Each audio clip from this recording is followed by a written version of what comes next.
It is my pleasure to introduce this next panel, Diversifying the PhD and MD-PhD Pipeline. Our moderator for our panel is Dr. Valerie Wilson. She's the Executive Director of the Leadership Alliance and Clinical Professor of Clinical Health at Brown University. She's a graduate of Xavier University, where she earned her PhD in molecular biology and genetics. A graduate of Xavier University, she earned her PhD in molecular biology and genetics at the Johns Hopkins University in 1976. She's acted as director of the Division of Health Sciences Policy within the National Academy of Sciences Institute of Medicine, as well as associate professor in the Department of Environmental Health Sciences at the School of Public Health and Tropical Medicine, and the deputy director of the Tulane Xavier University for Bioenvironmental Research at Tulane University. And many of us in the room know her now as the executive director of the Leadership Alliance, and she was appointed executive director in 2003. So without further ado, I introduce you to Dr. Valerie Wilson, and I'll be back at the end for some housekeeping closing remarks. Dr. Wilson.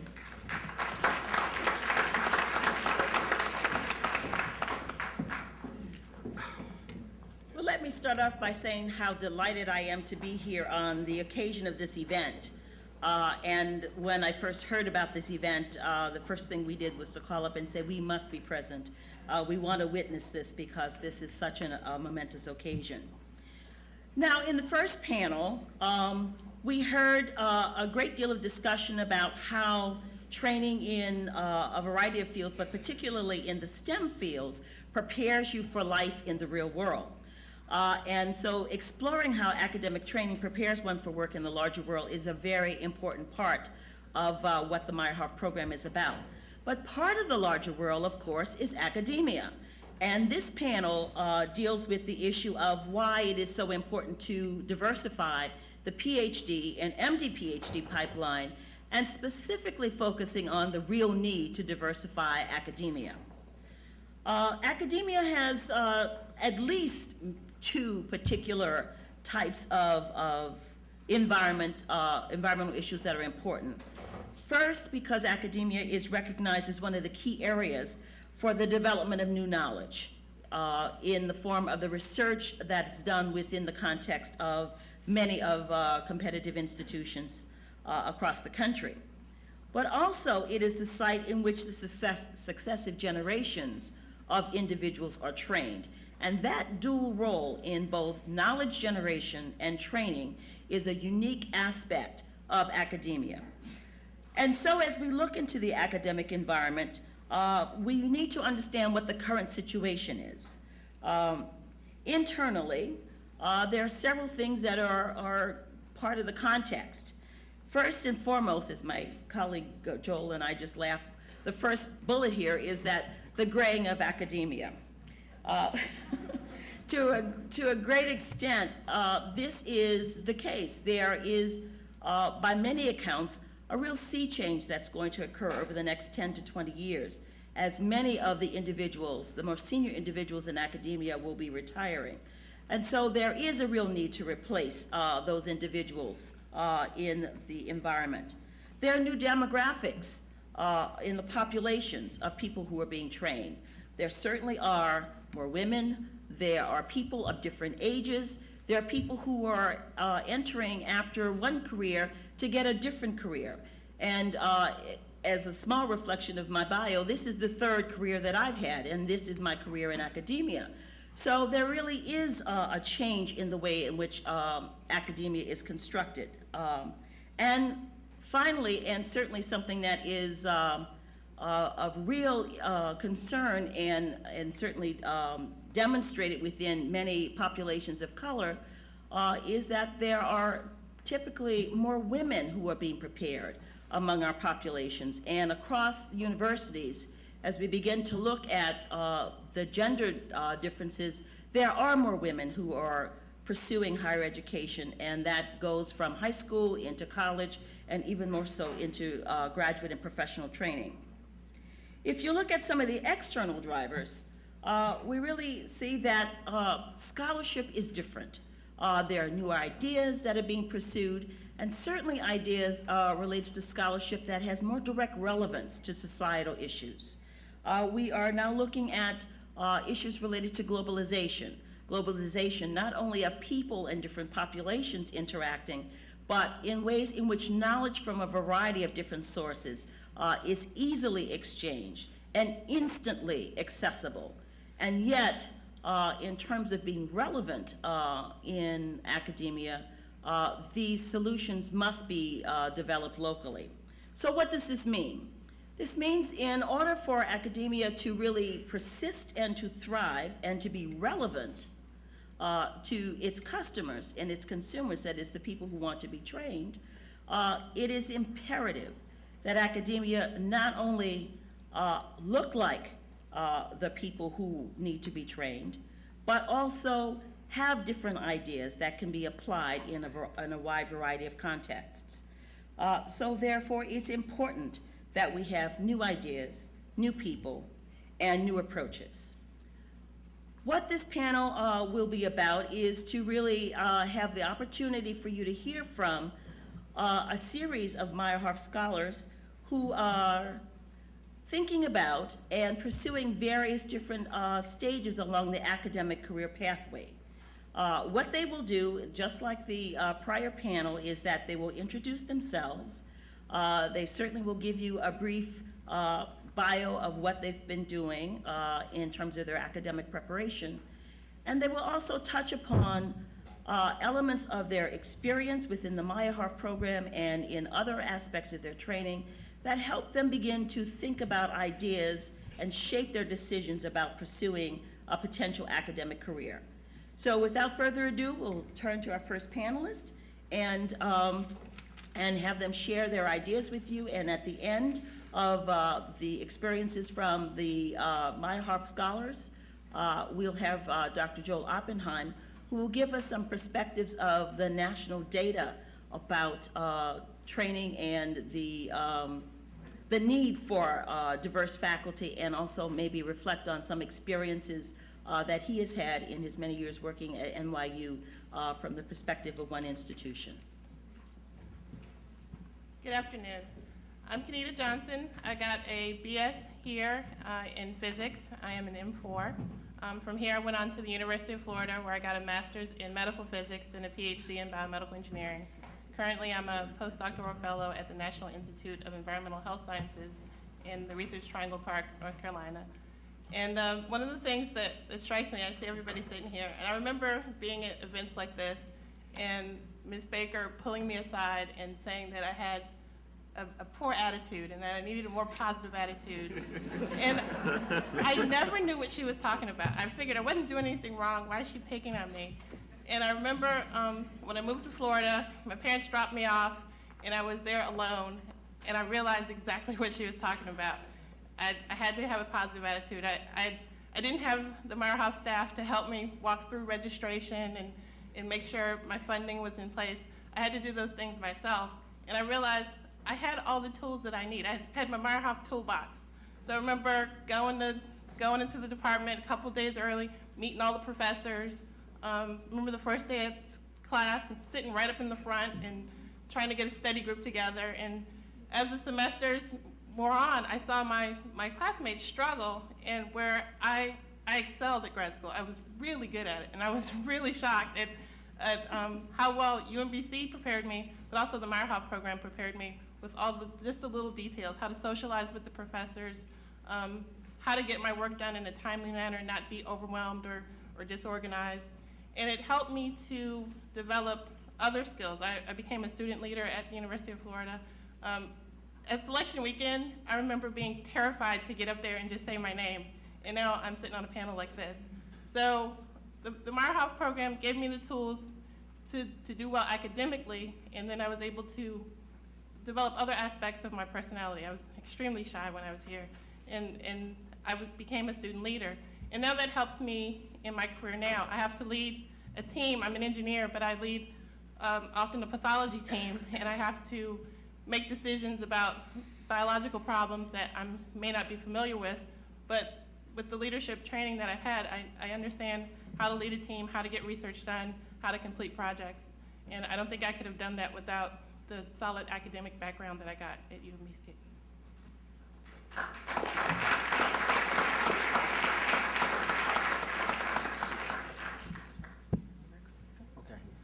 Hi, my name is Adrian Janvier. I'm an M4.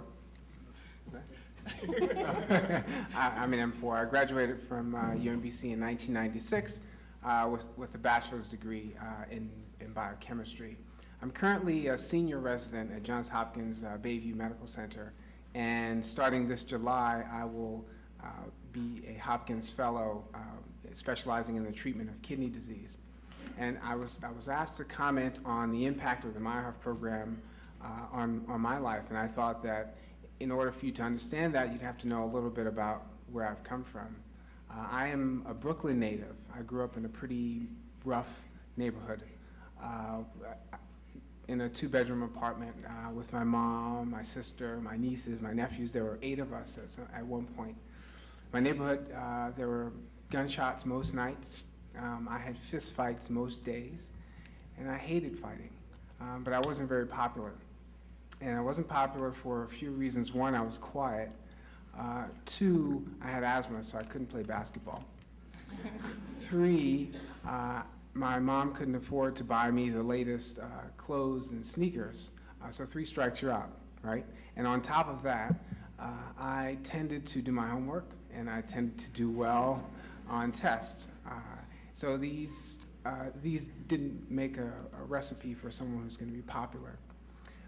My peers sort of converted my academic success into a badge of shame, and my peers looked like me. So that was a very difficult thing. When I graduated from elementary school, I was the only person out of 2 classes to go to a gifted and talented junior high school. And around this time, I was sort of growing into becoming a teenager, but I was becoming not only a teenager, but just a hostile teenager. I started carrying knives and ice picks to school with me because I felt like I was being picked on. And at some point, I thought, gee, maybe I should just get myself a gun. And it was around this time, I had been living with my mother up to this point, and she's a very loving woman, very supportive, always encouraged me to do well in school. But she was the only one in the house, in the apartment, with a job. So she couldn't help me do my homework. She couldn't take me to soccer practice or music lessons. And I had a telephone relationship with my father up until this point. My father invited me to visit him a couple of summers, a few weeks during the summers. And as I graduated from junior high school, he invited me to then go to high school in Baltimore. He had started a new family and bought a house in Baltimore. And you remember that movie, Waiting to Exhale? I breathed a sigh of relief because I thought, finally, I'm going to school in the burbs. Chances are I'll be the toughest guy there.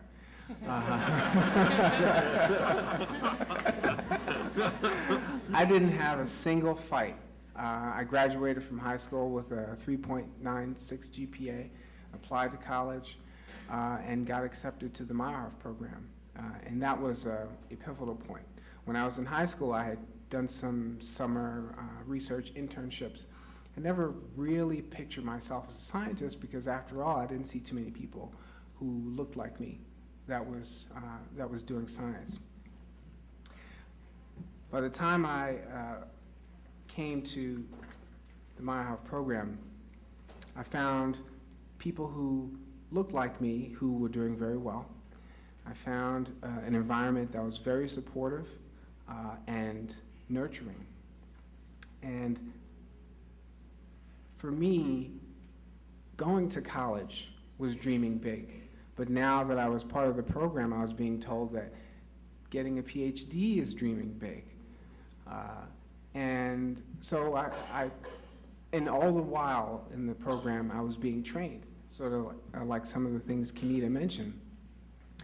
Dress appropriately, be on time, project. And these things stay with me and have been very helpful just in terms of me being successful. And so I dreamed really big. I applied for the MD PhD program at NYU and got accepted, made friends with Joel Oppenheim, who's also from there. And the rest is history. At one point, I was actually supposed to go into nursing because my mother's a nurse, my father's a nurse, seemed very achievable. I'm now married, I have 2 small children, and I'm sure when they get older, they'll say, look, Dad's a doctor, and Mom has to help him find his socks. I'm sure I can do whatever it is that he does. And I'm happy. I'm happy that will probably be the case. So I'm deeply thankful to the Meyerhoff program, to Mr. and Mrs. Meyerhoff, to Dr. Hrabowski, Mrs. Baker, to all the people who are part of the program, because they have set my sights higher. And now my intention is to do some probably clinical research with respect to kidney disease. That's going to be my focus. I think there's a lot of education that needs to go on in this country about kidney disease. I know that to whom much is given, much is expected. So it is my goal to make sure that other people have the opportunity to dream big, to encourage them to dream big. When this panel is over, I'm happy to entertain specifics about academia, but I thought it was important for you to know where I've come from.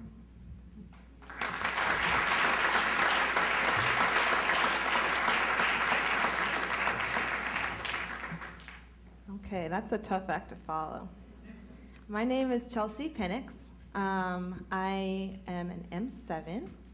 I graduated from Friends School. I lived in Baltimore, grew up in Baltimore, and came to UMBC as a Meyerhoff Scholar. I was a happy participant of the Michael Summers research plan, which means I did a lot of research with Dr. Summers as an undergrad. And I went on to University of Pennsylvania to their combined degree program. I graduated from Penn last year. My PhD was in cell molecular biology with a focus on cancer research. The title of my thesis was The Role of Notch1 Signaling in Melanoma Genesis and Melanoma Progression. And I became very interested in oncology and cancer, both clinically and from a basic science point of view. And so I knew that I wanted to pursue something clinically related to oncology. And so I decided to pursue a career in radiation oncology. Right now, I'm a preliminary medicine intern at Johns Hopkins University Medicine Residency Program at Sinai Hospital. And next year, I'm going to MD Anderson Cancer Center in Houston, Texas for radiation oncology. Actually, a lot of people don't really know what a radiation oncology is. Do you guys know what it is? Yes, no? So those are the physicians, oncology doctors, who use radiation therapeutically to treat cancer patients. So I kind of wanted to mention a few things. As I look in the audience, I see so many young faces. What, are you guys like M what? I'm scared to ask. Like M18? Oh gosh. 19, yikes. But I do remember going to selection weekend, and I had applied to a lot of schools for undergrad. Ivy League schools, schools that were, top 20 schools that were like party places that were nice. I had a great time visiting those, and I was really trying to decide where I wanted to go. And I remember coming here for a selection weekend, and we all stand up and say, your name, where you came from, and what you're gonna do when you grow up. And I'd never heard of an MD PhD program until I set foot onto UMBC's campus, and I'm not kidding. And by the second day, this was my spiel. Hi, my name's Chelsea Stalling. I'm graduating from Friends School, and I'm going to pursue an MD PhD. Within 2 days, I was convinced that that's what I was going to do, and I'd never heard of that. So when I look at you guys sitting in the audience, and I'm sure it's probably daunting trying to figure out at this stage in your life, what do you want to do? Do you want to pursue an MD PhD, a PhD? What type of career do you want to pursue? And I think that's important to recognize that there's no cookie cutter way. There's no cookie cutter way in terms of the career path for whether you're a clinician or whether you're a basic scientist. And that's something that I've realized over the course of my training in science and in medicine. So if you pursue a dual degree program, for instance, and you go on and you decide that you want to practice clinical medicine, meaning you want to have interaction with patients, there's a way you can still be in academia and do that if you decide that going to the lab route is not something that you want to do.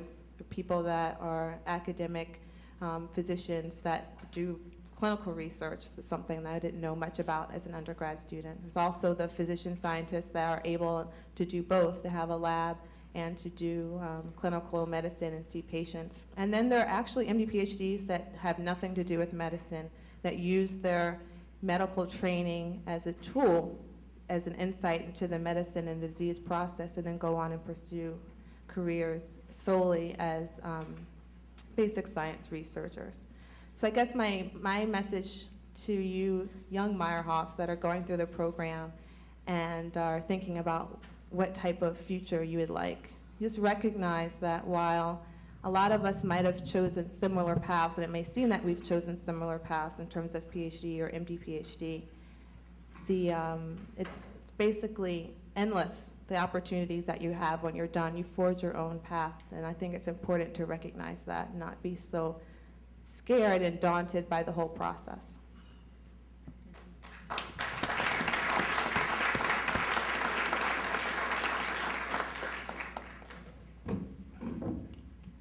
Hello, everyone. Everyone's awake, okay. My name is Lawrence Neely. I am an M5, and I think I was one of the early students to come from California. So I'm a native Californian and didn't know about UMBC until maybe a few months before I came to selection weekend, and obviously ended up here. And based upon the events that unfolded here, as well as subsequently, very happy with my choice.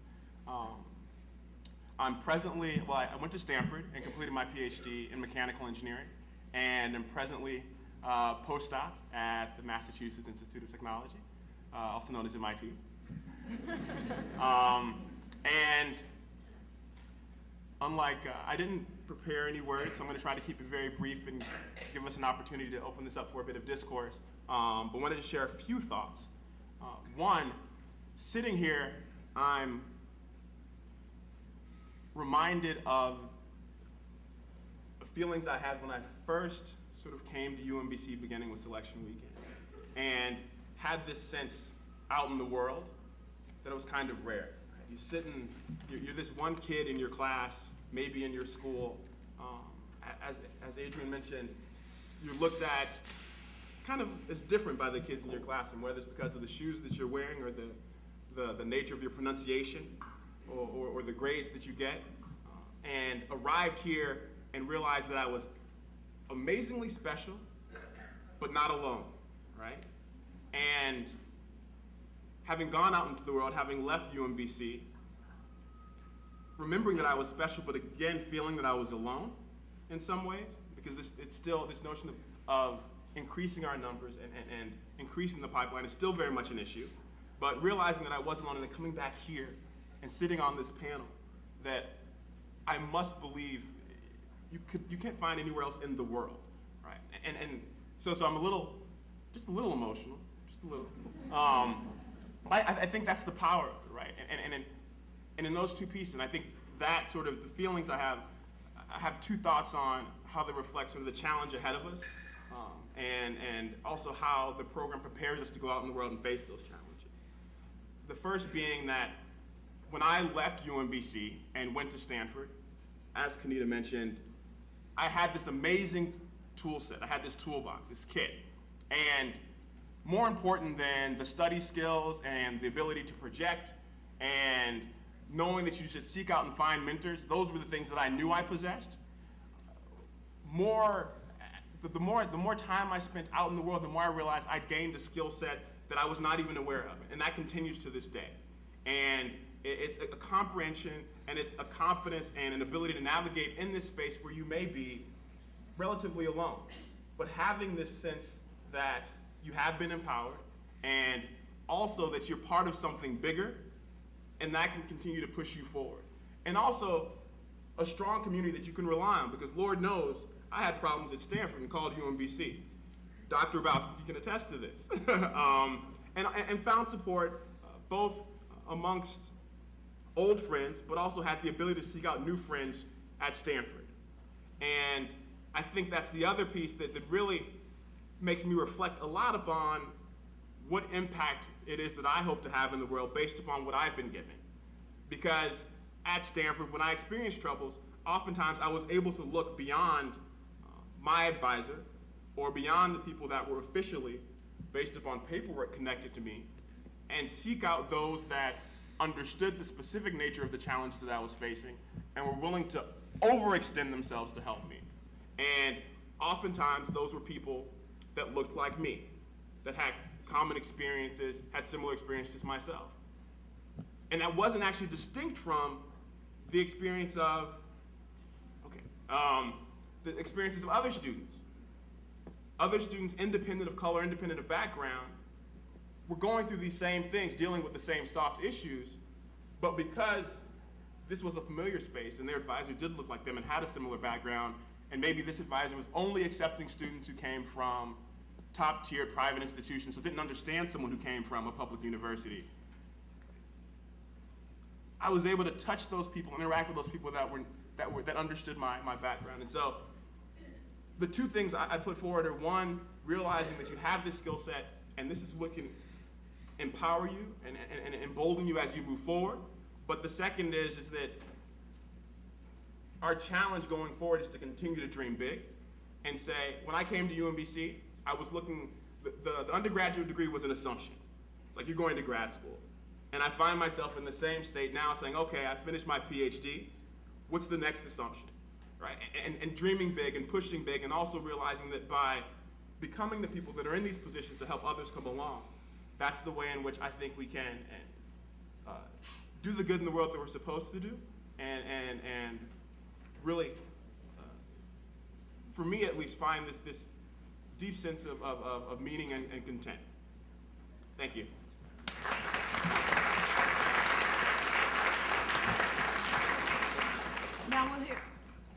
Now we'll hear a few remarks from from Dr. Oppenheimer on the state of the scientific workforce.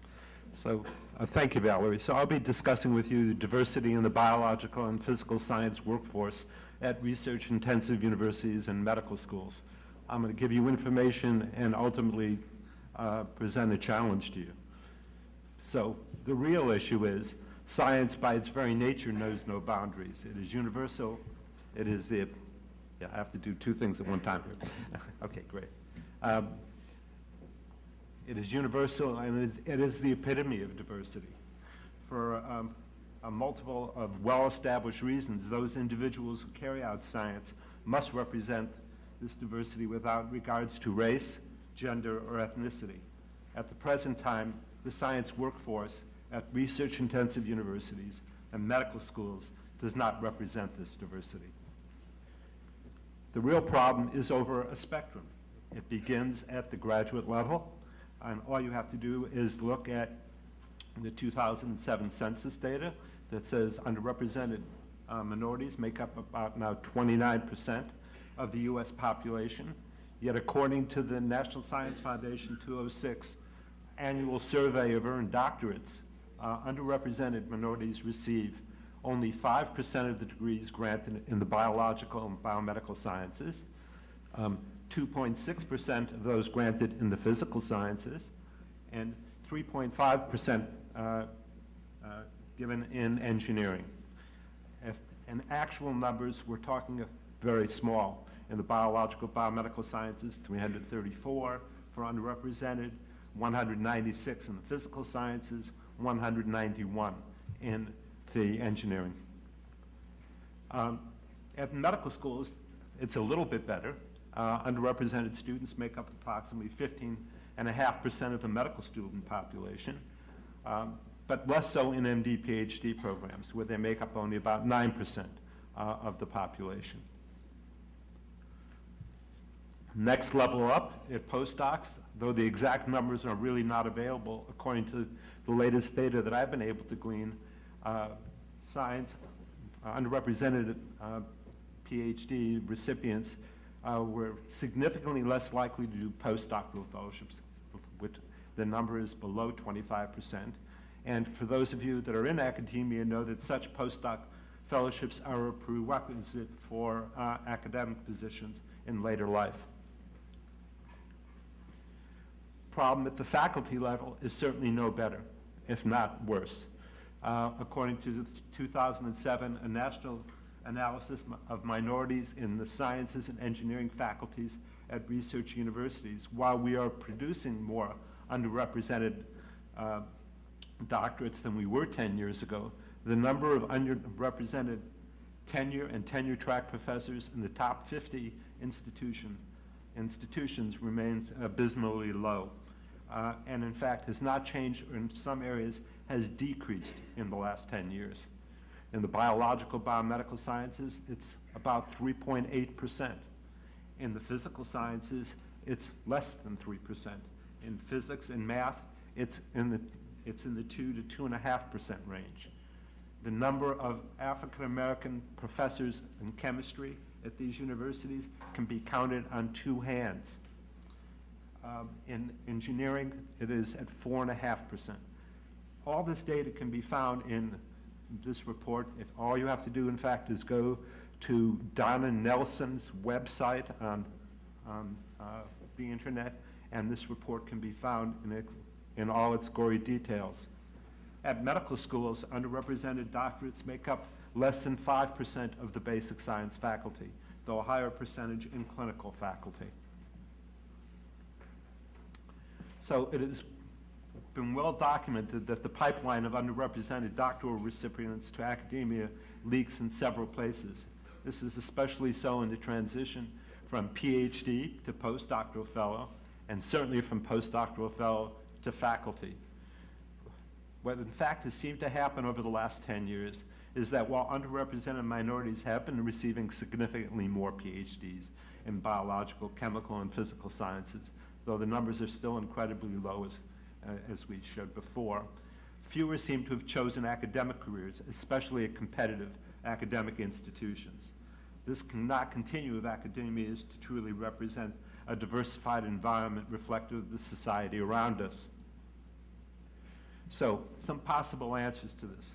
The problem of diversity in academia is such of significant national importance that it has to be addressed on multiple levels. That must include government, where there should be appropriate long-term programs must be created for funding and allocating and implementation.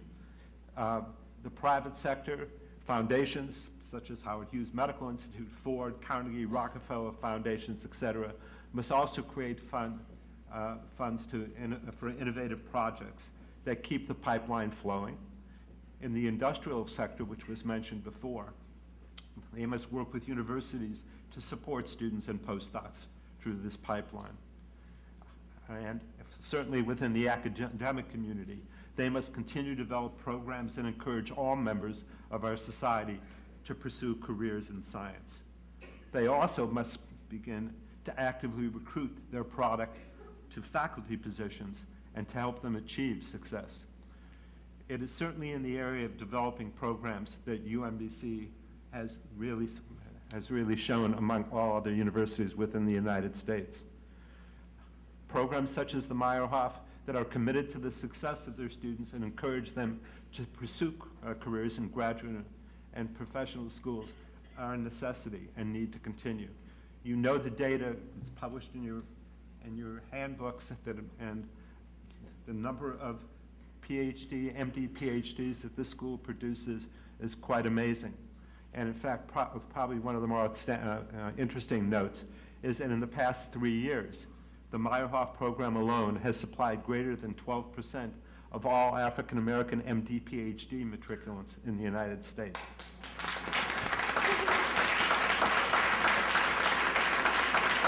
So, in conclusion, my sincere thanks to the more than 20-plus Meyerhoff students that I've had the honor and privilege to personally mentor. 2 are on this panel. In my summer programs, MD, MD PhD, and PhD programs. who I can guarantee you I've learned a lot more from them than they have from me. To those unsung heroes who have worked tirelessly in the Meyerhoff Scholarship Office over the years, Ernie, Lamont, Keith, Michael, Anika, Alicia, Lisa. And I am leaving out lots of other names. Certainly to the UMBC faculty for their incredible dedication. Michael Summers certainly deserves a round of applause here. Susan Rosenberg, who I've gotten to know over the years, and especially since she has the same maiden name as my wife, so it's very easy to remember. Certainly Dr. Freeman-Nabowski, who has been the heart and soul of the program since its inception, and reminds us all to hold fast to the dreams. And finally, certainly the Meyerhoff family, whose vision and generosity have made this unique, nationally recognized scholarship program a model to help achieve greater diversity in academia. Thank you.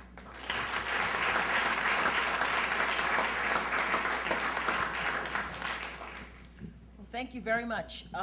This panel is now available to answer any questions or respond to any comments you may have. Please step to the microphones that are available. Yes, sir. Hi, I'm Bill Christian, M3. The previous panel mentioned some of the reasons why having a diverse workforce is important for the sake of science. And as you talk about how to diversify the pipeline, I'm looking across the audience, and many of the people in the audience don't look like me. So can you speak to how does somebody who doesn't look like me mentor somebody who does look like me? Bill, you might want to say who your mentor was and what program you went to and where you graduated from. Doc, I wish I knew who my mentor was. Unfortunately, I never met him. But nevertheless, there was the support of the Meyerhoff staff who got me through. And it was because of the support of the staff I went to Rice University, where there was another nurturing environment where I knew the faculty and the staff would take care of me. My PhD's in computational and applied mathematics.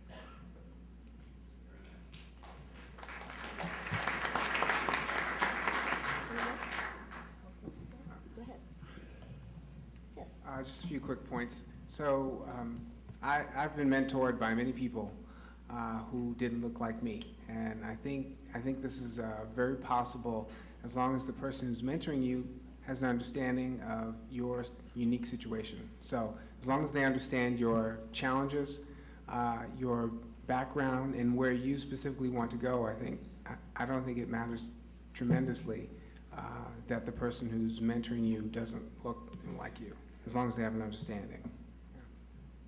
And I'd agree with that wholeheartedly, and maybe even add another piece.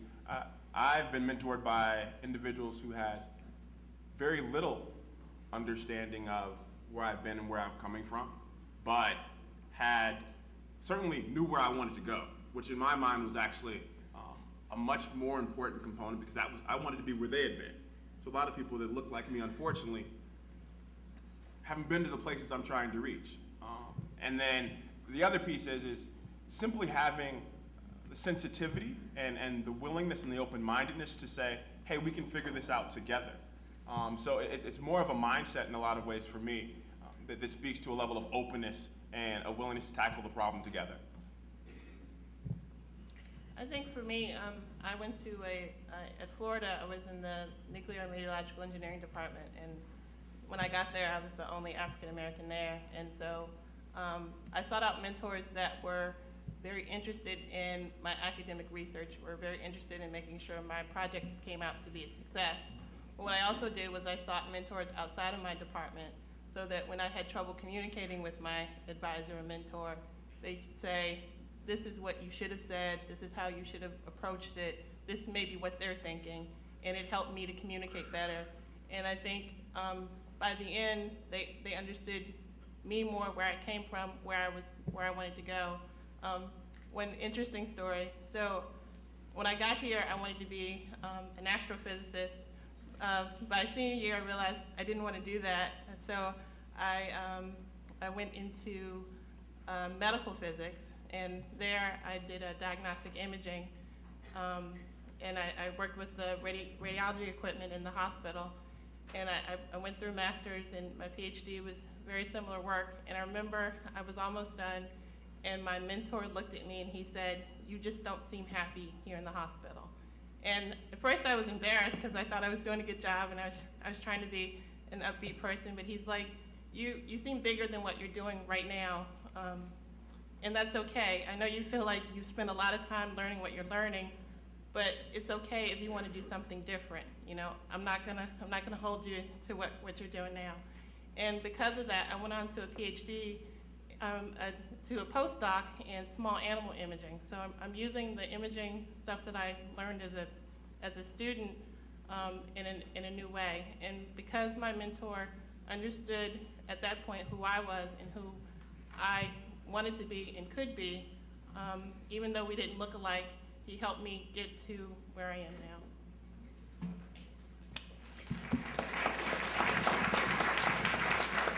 I want to ask the panel also to respond to this question in a different way. And that way is, although many of you are still on your training pathway to eventually becoming what you're going to do, would you sort of comment on how important it was for you to be in the environment that you were in, and how you have interacted with students that you may have mentored along the way? Why was it important for you to be there? What did you bring different to that environment that would not have been there? And how did you, find a way to mentor people who did not look like you? And why was that important? Well, I can say a bit. I guess that's true historically. I can always say a bit. I have two thoughts. One is, I think, wrapped up in this notion that you're always striving for something more. I'll never forget that Dr. Hrabowski made me stand in front of the crowd at selection weekend and interpret the poem, "Oh, that a man's reach should exceed his grasp, but what's it heaven for?"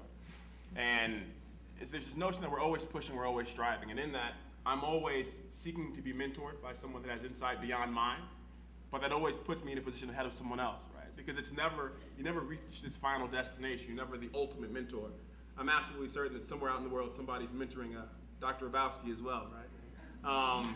So I think I've always looked to peers and looked to anyone else in my environment, especially those to whom I may have a certain sensitivity, knowing that they're experiencing similar things that I am. And in that,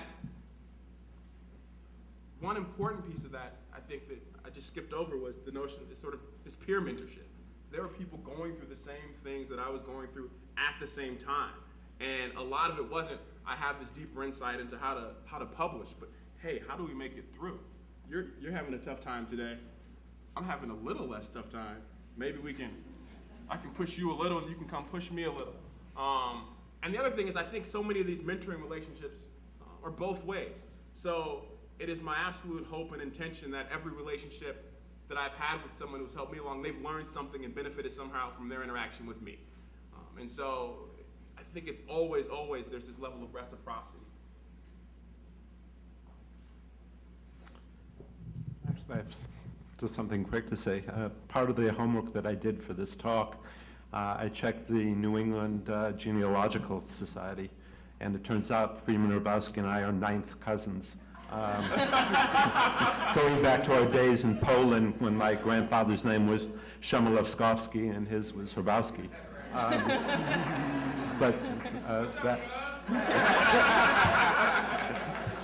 But also, I also want to address specifically one of the points that I made during this talk, in that the number of underrepresented students going on to high-level academic positions is low.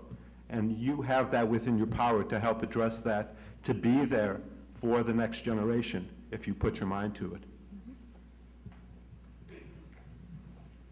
Actually, I'm Nancy Thompson from Brown University, and actually I was going to ask the panelists to comment specifically on that point that Joel raised, that we have such a need to increase the diversity in the professoriate. I'm wondering about you all and what the decision process and the factors that you think are important and whether you choose that path or you choose many of the other options that are available to you in leadership positions. So I'm just wondering from your own perspective as, you know, a fresh trainee and all of these possibilities before you. Well, I think for me, I switched gears a little bit from PhD to postdoc, so I'm still exploring a bunch of different avenues. So what I do now is I work for the National Institute of Environmental Health Sciences. We investigate environmental causes of diseases, and we do most of our testing on mice and rats. And so I do MRI, CT, ultrasound, those kinds of imaging modalities on the animals to model and quantify disease. And so right now, it's all very new, it's all very exciting to me.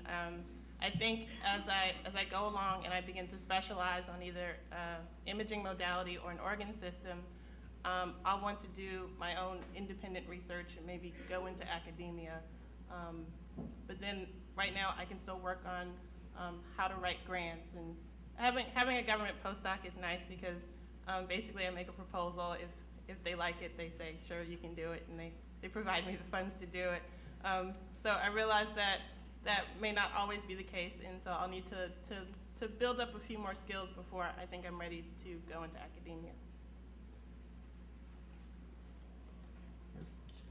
So there are a few factors that go into my decision to be part of academia. I'll give you the personal one first, as is my tradition.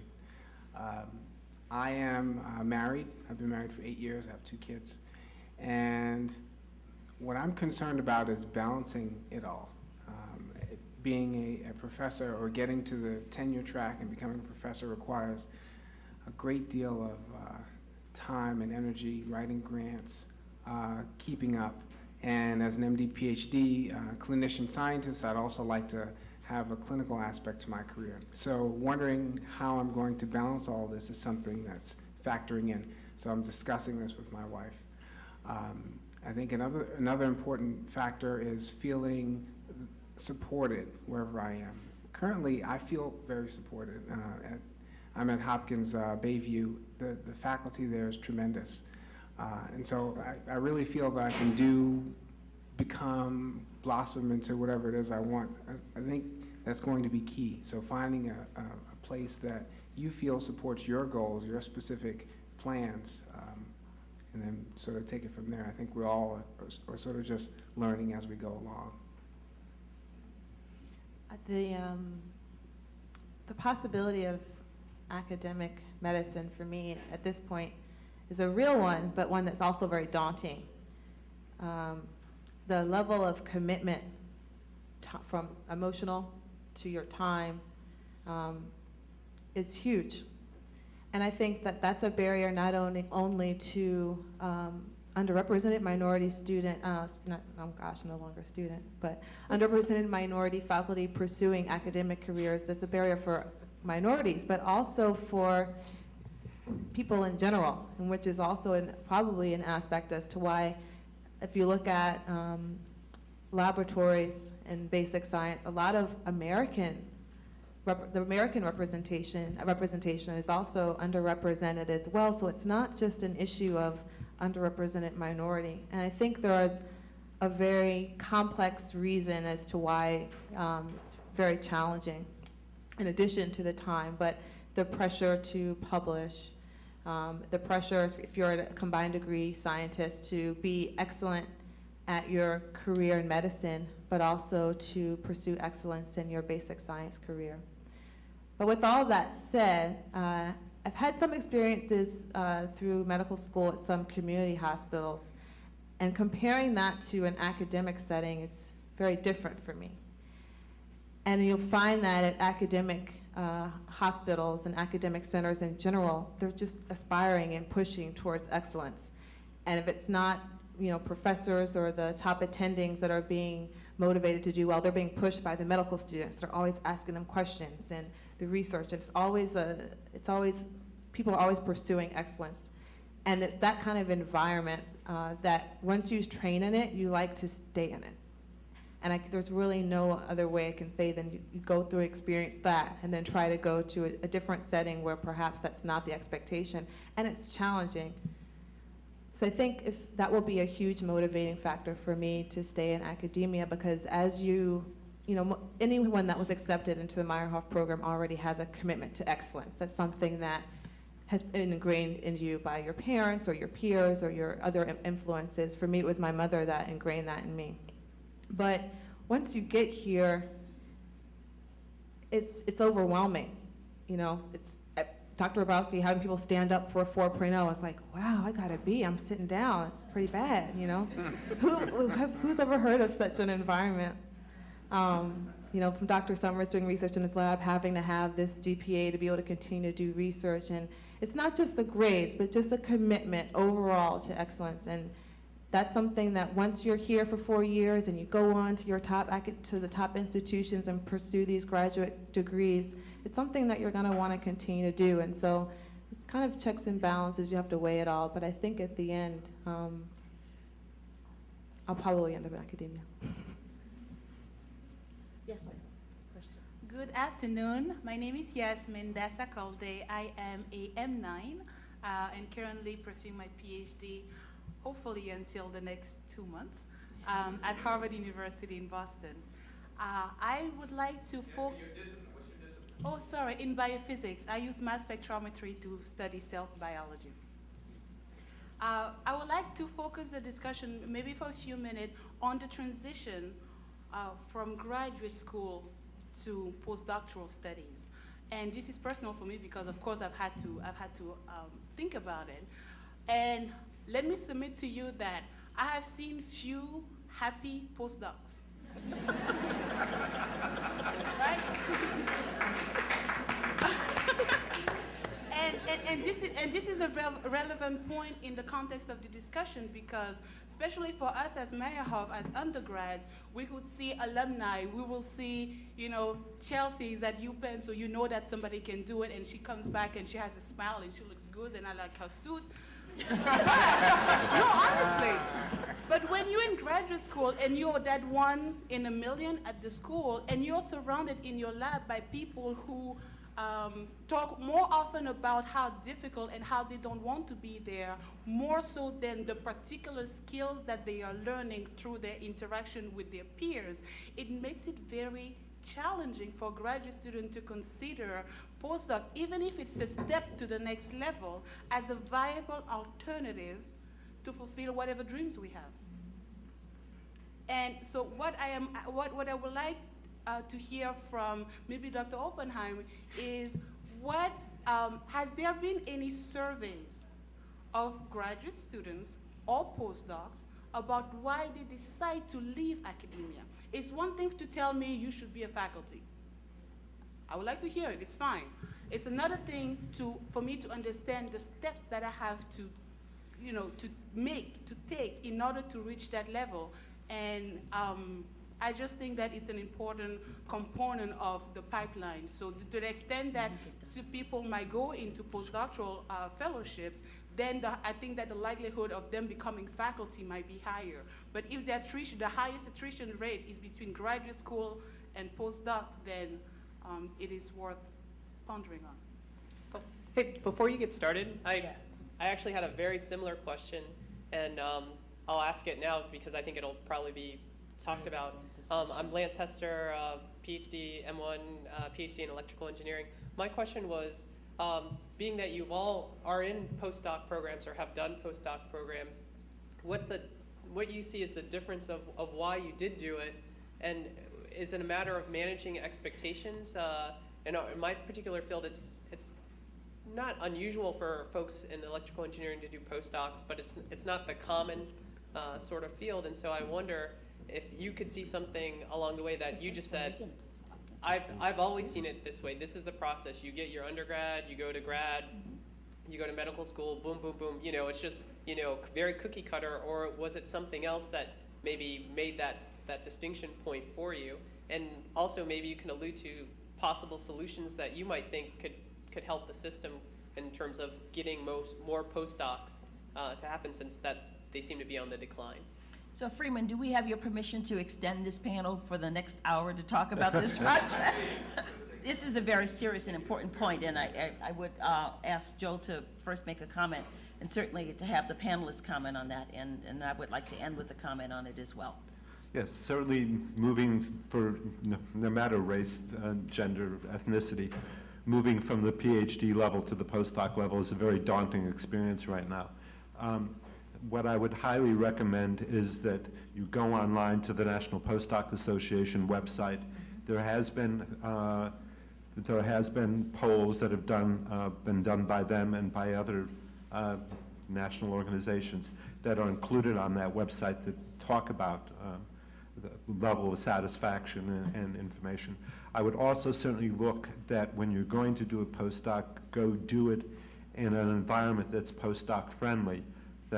And more universities now are establishing postdoctoral offices that supply goods and services for the postdoc that make it an actual transition, a training period. So it's really an extension of the PhD time, and to train and to be able to devote yourself to do science more. There's no question that the federal government has to get more actively involved in this. Postdoctoral stipend levels are much too low. I don't think anybody would argue with that. We have to be able to, it has to be a true training period, and there has to be opportunities available for you at the end of that period also. So when you're talking about a pipeline, the pipeline does not end at the PhD. It goes on to the postdoc. It goes on to that faculty position. And there's probably only the government and some of the big gorillas on the block, such as HHMI or some of the other gates, that have the kind of funding that create a pipeline that really is a pipeline that leads to the end product of having a more diverse faculty. And certainly the universities themselves have to be involved in that process. Comments from the panelists? I think for me, so it was shortly after my professor had told me to maybe not follow what everybody else was doing in my graduate class and maybe go off the beaten path. I'm not sure if Doc remembers this, but he came to give the commencement speech for the College of Engineering at University of Florida. So I was a student leader there. I was familiar with all the deans, and I basically said, I want to see Dr. Hrabowski. And they thought, well, that's cute, Kenita. I know you're important to us, but the speaker's very busy. So I said, I think he'll want to talk to me. And they're like, yeah, sure, if there's time. And so I managed to get down to see him, and I love seeing Doc whenever I can. It was a great reunion, and I basically said, Doc, I'm about to graduate, and I don't know what to do. And he said, give me a call, and I'll help you figure it out. So Dr. Hrabowski had me call some very, very prominent people. Dr. Elias Tahoney, Dr. Shirley Jackson, and just talk to them and ask them if they were at my point and they were getting their PhD and they had to take the next step, what would they do? And every single one of them said do a postdoc. They said in the long run that will make the difference between being a leader, a great researcher, and just kind of being average. So Dr. Hrabowski helped me find a great postdoc. I think when I first got there, I was amazed that everybody looked at me as the expert. I was like, I just graduated, I don't know much. But they said, you've learned a lot in your field, and you know more about your field than anybody else here. So we're looking at you as the expert. And because of that, they've allowed me to grow. I've learned that I'm actually very good at research. I think you learn that the type of research that you do as a grad student isn't necessarily the most effective way to achieve a problem. And I think as a postdoc, you're able to figure out some of those things. Again, you're getting paid maybe a little bit less than you would as a staff scientist or as a professor, but you get to make some mistakes and learn some things that I don't think you would have the opportunity to learn otherwise. So I think as a postdoc, I'm happy most days. I think as I am learning more, and you want to gain more independence, but I think you're not always allowed that, and I think that's one of the things that I have to consider. As in academia, you have a lot more independence in your research, but like I said, as a government employee, you don't have to write the grants and that sort of thing. So there's some things that I'm learning about who I am and some decisions that I need to make as I move on to the next part. Let me just one comment, because I was listening to Yasmin and Lance and others. It's so clear to me, and by the way, give the panel another hand. I'm just so impressed. I didn't know that was you, Chelsea. I didn't even know. It's really impressive, really impressive.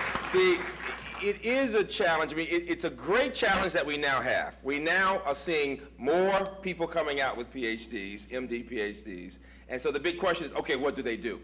And I mean, more than ever, we were just trying to get them to that point. Okay, they're getting to that point now. And Joel, you'll appreciate this, Valerie. The question is, how can we develop a network and a way of communicating to give people options? Yasmin and I have had great conversations. Different settings are better for different people depending on what they want to do now. But we haven't figured out a way of making sure they're talking to the right people, a variety of people, not just from our program, but in general as they come out, because each one is so valuable. Each one, and the question is, how do we not how do we make sure we're giving them the support they need to make the best decisions for themselves, for each of themselves, as they think through their life career decisions? And that's what I'm hoping is a part of this process we can do. Some of you know I'm chairing this National Academy committee right now on minorities in the pipeline. And so I'm going to invite people who are in grad school now and people from the Alliance to write to us at the Academy about these kinds of questions so we can see how we can make recommendations that can be helpful to institutions, to agencies in thinking through career decision-making, mentoring, those kinds of things. But thank you. Thank you. And that sort of leads to the comment that I wanted to make, and it's both a comment about what our next steps are, quite frankly. As I was introduced, I'm the Executive Director of the Leadership Alliance, and our program has been principally about making the opportunity and the knowledge available to talented undergraduates to get into graduate school. But almost as quickly as we began to do that, we understood that getting people into the graduate programs was not going to instantly create the leadership in the academy. And so really, one of the things we've been focusing on is looking at those critical transitions. And this is one of those critical transitions. Yes, clearly, people have many different opportunities, and the PhD is not only for academia anymore. But if we do not fully articulate what it takes to succeed competitively in the academy and find ways to get people together and help them through that critical transition, we will never realize the diversity of faculty. I think Joel's data suggests that we are training more people, but they're not getting to that stage. So one of the things that we've begun to do is to call back our alums who are in graduate school and talk to them about the importance of postdocs, invite them to talk with people who have gotten postdocs, and then also as we begin to get new faculty from our product of the Leadership Alliance, invite those faculty members back there to talk to students who are considering these critical transitions. I think one of the key thematic challenges and benefits of the Meyerhoff program and others like it is to really have students understand the criticality of being surrounded by so many who are like them. And while as students progress through the pipeline, there may be fewer and fewer, the point is it's important to be surrounded by people who are thinking about these next stages and to put them in touch with people who can give them advice. For people who are interested in academic careers, having a postdoc is essential. It is absolutely essential. It is the opportunity to expand your way of doing research to then figure out all the other resources and the attendant sets of skills, teaching, managing laboratories, doing all of those things that you need to do in order to succeed. So that's something that we have to roll up our sleeves and figure out a way to do that in the same way that we have learned how to succeed at getting students into graduate programs. So I would like to close this panel at the moment by certainly thanking, oh, I'm sorry, you have a comment. Excuse me. That's okay. Go ahead. Okay, sorry. It's your panel. Real quick, thanks. You're the Thanks. expert. No, not an expert, and I actually have not yet done a postdoc. But I did spend 5 years in graduate school, and I did do an internship. And in some ways, they're comparable. So being an intern, you're the lowest person on the totem pole. You know what you learned from medical school, but everyone seems to be above you, and there are a lot of expectations, a lot of hard work, such that the ACGME has had to come out with guidelines for how long and how hard you could work, which is 80 hours a week, no more than that. You have to have 10 hours between the time you leave the hospital and the time you come back, that sort of thing. And you're not really paid very well. And so as an intern, there are a lot of people who are really just not very happy. You spend a lot of hours in the hospital, and you may not see your family as often as you like, that sort of thing. So when you're a postdoc, you're working very hard to establish yourself, which means a lot of long hours, and then again, when you're a postdoc, you're not being paid very well. So I think these are the things that make it difficult, and to answer Yaz's question specifically, why people are unhappy, I think these contribute. What I think can be done about it is, and I'm drawing upon Lance's question, which is to manage your expectations.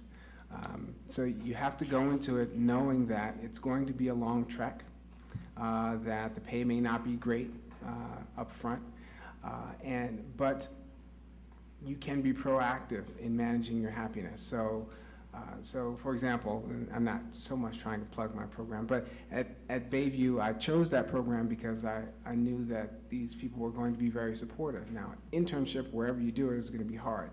But it doesn't mean that you have to be pimped, and pimped means you're being asked questions in front of a group of people relentlessly, right? People don't have to be nasty about it. You don't have to be in such a competitive environment where people are tearing each other down rather than trying to build each other up. So the thing you can do, Yaz, to be proactive is to try to choose a place that will suit you.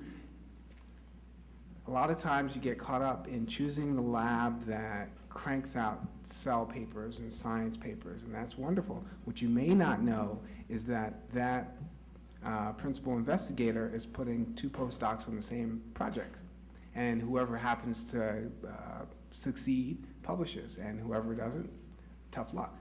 And so you have to decide if that's the sort of environment you want, or if you want someone who will maybe take a little more time, maybe doesn't have 50 cell or science papers, but who will help you troubleshoot, because problems will come up.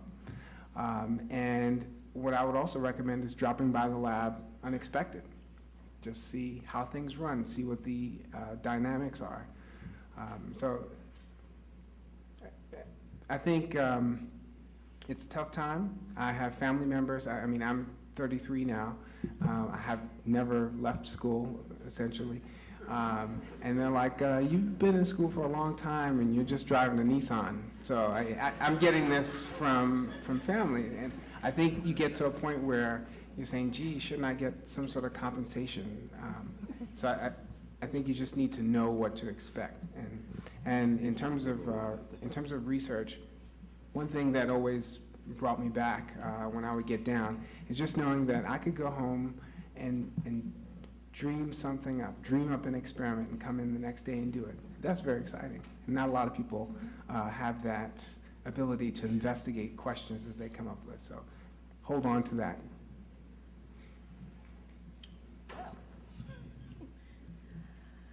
Well, I want to ask everyone to thank the panelists for their advice and perspectives.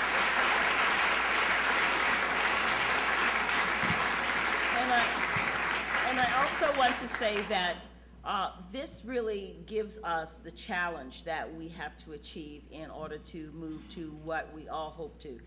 We're holding fast to dreams, too, as faculty, that we can help develop the workforce of the 21st century and the academics of the 21st century. And we know that we have much more to do, but we are joined now by a number of trainees from excellent institutions like